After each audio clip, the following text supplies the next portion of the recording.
Story time about my psychotic best friend. So we're gonna call this girl Gia. I saw Gia sitting at this lunch table alone and I invited her to come sit with my friends and I. And after talking to her, I found out that she was a new student and she didn't have any friends. So her and I started hanging out and we became really close. Like, she would come over my house 24/7. Well, my older sister was a grade above us and she would act really weird around her. And by weird, I mean like she would always make fun of me in front of my sister. And weirdly enough, try to cause problems between us. Well, like a month later, she started trying to become best friends with my sister. Like any conversation she would have, I would be like, oh, do you want to come over? She would be like, no, sorry, I'm hanging out with your sister today. So at this point, I'm thinking, oh, this girl's really weird. But it gets even worse. She comes over my house one day to hang out with me and goes in my sister's room the whole time. So I told her to leave. The next day, I got a whole paragraph of her saying that she just wanted to be like my sister because she never had an older sister.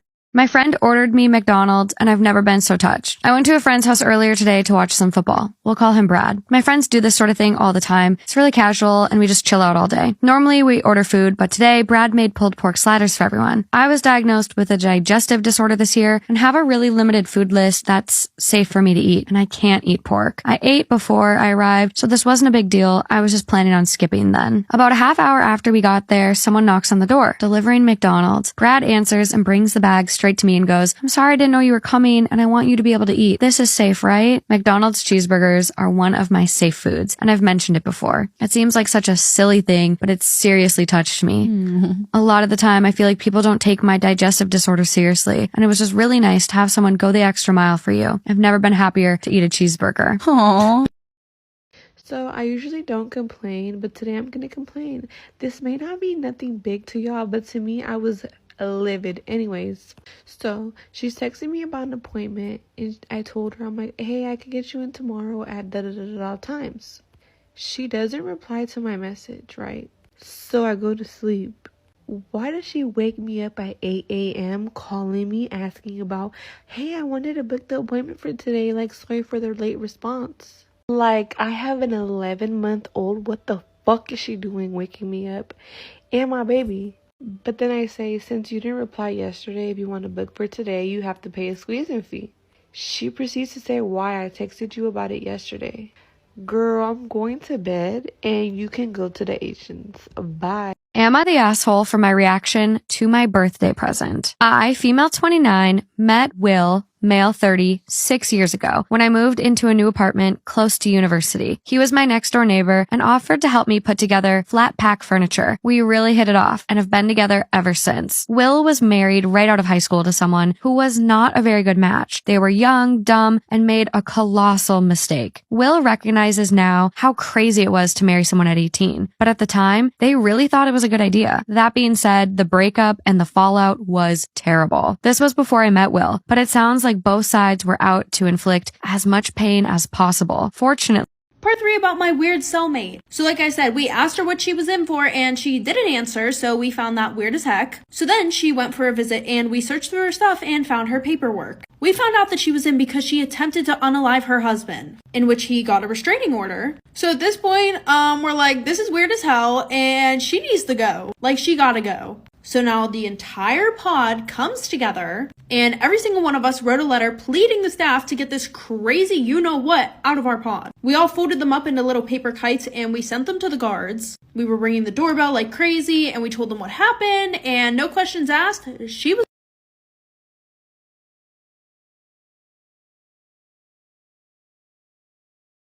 It's gonna be a story time of how I almost drowned someone's baby. Y'all, I cannot sleep at night because of this. I cannot believe that I did this to someone's child. Now, let me go ahead and explain myself. So I was babysitting for this one rich ass family. What's so amazing about it was the fact that the parents were never home. At the same time, I was just a senior in high school. I didn't have much to do after school either. I didn't have hobbies. I didn't play a sport. So I had all the time in the world to babysit for their kid and house sit for them. This baby was only 1 year old. Since the baby was so young, I had to keep eyes on it at all times. They had this big pool area and they said that if I ever wanted to go swimming, I could, and there was a floaty for the baby. One day while I was house sitting and babysitting for them, I went in the pool and I put the baby on the floaty thing. Somehow I forgot that baby existed. I felt something in the bottom of my feet at the pool. It was like slippery, so I kicked it out the way because I thought it was a toy. And then when I turn around me, I see that the baby is not on the floaty. I look down and I see this tiny human sunk in the water. Like for part 2.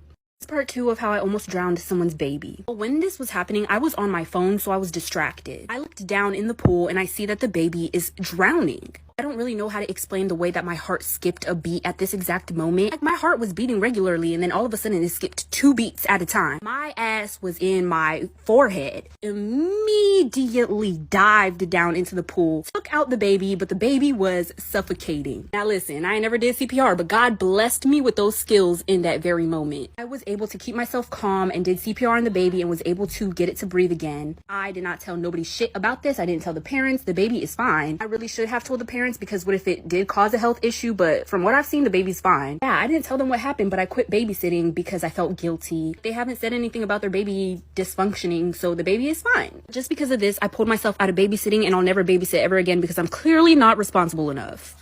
Storytime about the 2-year-old boy who lost his life at the Pittsburgh Zoo. On a Sunday morning, a mother decided that she was going to take her son to the zoo. Everything was going good until they had gotten to the wild African dog exhibit. I'm going to insert a picture of what it looks like right here.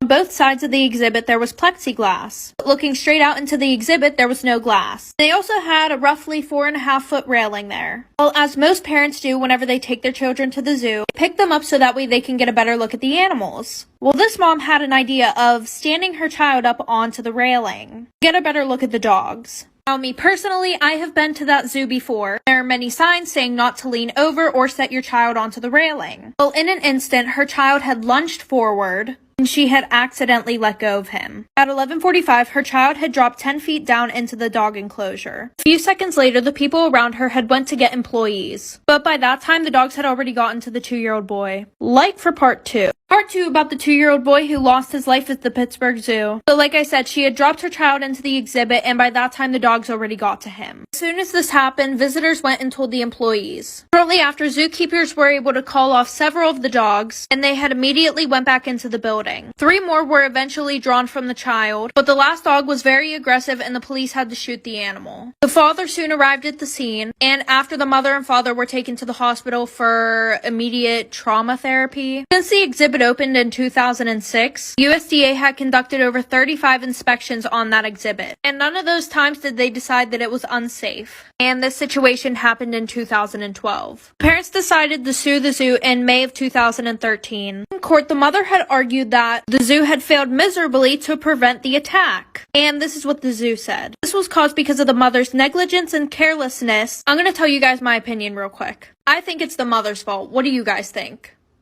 I grew up in a very warm and loving environment, but from what I was told, I was lucky. My sister and I had 2 drug addict parents who never took care of us. When my mom was pregnant with me, she smoked and got drunk pretty often, and when I was born, my sister was the only one who took care of me. When I was 2 months old, they left us both in a mall and left, and we never saw them again. An old couple found us and contacted the police and eventually decided to adopt us. Today I'm 19 and my sister is 34. We're really close, but I still live with my adopted family and she lives about 20 minutes away.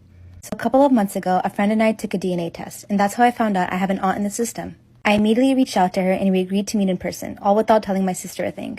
We tried to figure things out, so I asked her if she has a brother or sister, and she told me that when she was 13, her older sister got pregnant while being drunk with her junkie boyfriend, and a month after giving birth, she ran away with the baby after some pretty intensive fights with their parents.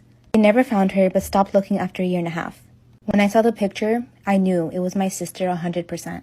My sister is my mom. We were never abandoned. She fabricated this entire thing to my adoptive family and Story time. Thank you, Tiffany, for sending me the story. So Tiffany and her sister were at the beach facing away from the water, and it was getting dark, the tide was coming in, and they heard these crying noises that kind of sounded like they were coming from the ocean, so they called the police, to make sure everything's okay. So the police show up, they check everywhere, and they don't find anything, so they send out boats to go out even further, just in case somebody's all the way out there. So this started late at night, but this was a party night, so this went all the way till 6 a.m., and everybody had pretty much left. Tiffany and her sister had stayed a little bit longer, and right then comes a woman running out of the alleyway from the nightclub area. She's visibly upset, completely drenched in water as if she had gone swimming, and so Tiffany kind of finds this weird, so she calls the police again, and right as that happens, the girl runs onto the pier and jumps off. Tiffany and her sister are freaking out, the police boats and everything show up and they send them home. A few days later, the police contact Tiffany and ask to meet up so they can ask questions about that night. So the police told Tiffany that the crying came from the woman that was jumping off the pier. She had done this multiple times that night, swimming far out so that the current and the rough waters could drag her under and kill her. Story is not over by any means yet, part 2 is coming right now. Part 2 of the lady jumping off of the pier. So she was jumping off, trying to swim out really far so that the rough waters in the current could drag her under and kill her. She just didn't want to live anymore. The police told Tiffany that then 2 hours later she was found on a different pier trying to do the same thing. Thankfully, the police got to her in time and took her away to a hospital where she can get the help that she needs. Tiffany witnessed this and everything, and this all happened 5 years ago. And so recently, right before COVID, Tiffany gets on a bus and she sits down. And she looks up, and sitting right across from her is the same lady. And she's there with 2 little kids, and she recognizes Tiffany. And she tells her more about that night and how she was going through a really bad relationship. She was having a really hard time and she just wanted to end it all. But there she sat, now married with 2 beautiful little girls, and she tells Tiffany that if it wasn't for her calling the police, that she would have died, not knowing her future. I love this story. I'm so glad that Tiffany sent it to me, not to be cheesy, but I think that this is a very strong message for people who are going through a really rough time. I promise you it will get better. There is a future waiting for you, and if this isn't proof, then I don't know what is. What's one really bad thing you did as a child that you kept secret for your entire life and didn't tell nobody? I'll go first. I got a lot of stories like this, but this is just one of them. So my mama used to put me in daycare, and in my daycare we used to do field trips, and we went to the YMCA. So while we were in the pool, this one white kid comes up to me. He asked me, like, why are you black? And I was kind of embarrassed, but I wasn't mad at the kid. I was more embarrassed than I was mad. And I told him that my parents painted me every single day. And I was thinking back at the time when I scraped my knee and the skin came off and there was like no blood. It was just bone. But I didn't know that it was bone. I thought that I was just white underneath. So I was like, it's true, like I can peel my skin off and prove it. When I did that, I peeled skin off my finger and it was a lot of skin and I started bleeding really bad. So the water started getting red and the daycare people tried to get everybody out the water like there was something going on. And then once everybody was out of the water, one of the daycare people go, I'm so sorry, everybody. I lost my tampon. I need to find it. Okay, so what happened was pretty self-explanatory, but I can make a part 2 if you guys want.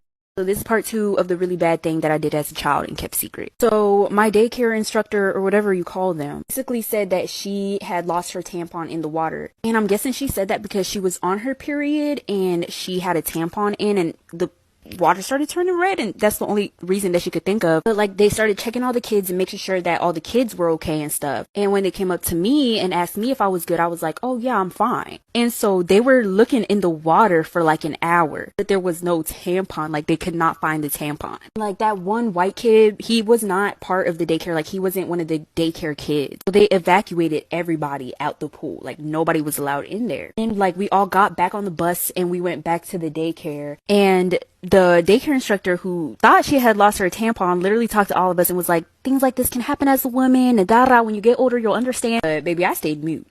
Ain't nobody know. One person knows, but hopefully she don't see this on her For You page. Sorry about it. A little girl made me cry last night. So the coffee shop that I work at also has ice cream. And so this lady had brought in her granddaughter to get ice cream. This little girl's probably about 4 or 5 years old. And she asked for ice cream with sprinkles. And so I absolutely loaded it with sprinkles because she's a kid and I have a heart. And the entire time this girl's eating her ice cream, she just keeps glancing at me. And right before they're about to leave, the grandmother brings her up and says, okay, tell her what you wanted to tell her. The little girl looks up at me and goes, I think you're a princess. And the grandmother goes, tell her why you think that. And the little girl looks up at me and goes, because you remind me of sunshine. This is why you should always pay attention to details. A woman was brushing her hair when she found a little bump at the back of her head, so she called her husband to have him check it out for her. He said it looks like a button. It's small, round, hairless, and flat at the top. He joked around it with her, asking, what do you think would happen if I pressed it? Then he did, and the woman instantly leaned up and gave him a kiss. Then the husband kept pressing it as a joke, but something went wrong. It seemed like he pressed it all too many times, and a cool numbness spread down the woman's neck, around her arms and her legs. Her eyes automatically shut and her vision went black. A while later, the woman woke up and learned that she had fainted. The husband kept apologizing with tears in his eyes as if it was all his fault. Eventually, they both went about their lives and tried to forget about this incident, but the woman just couldn't, because afterwards, she came across a photo of her family in the living room. It was a photo of her and her husband's wedding propped up on a ceramic urn. She looked closer at the photo of her own face. She's smiling as if she's the happiest girl in the world, but there's a small scar under her left eyebrow, a scar that she now didn't have.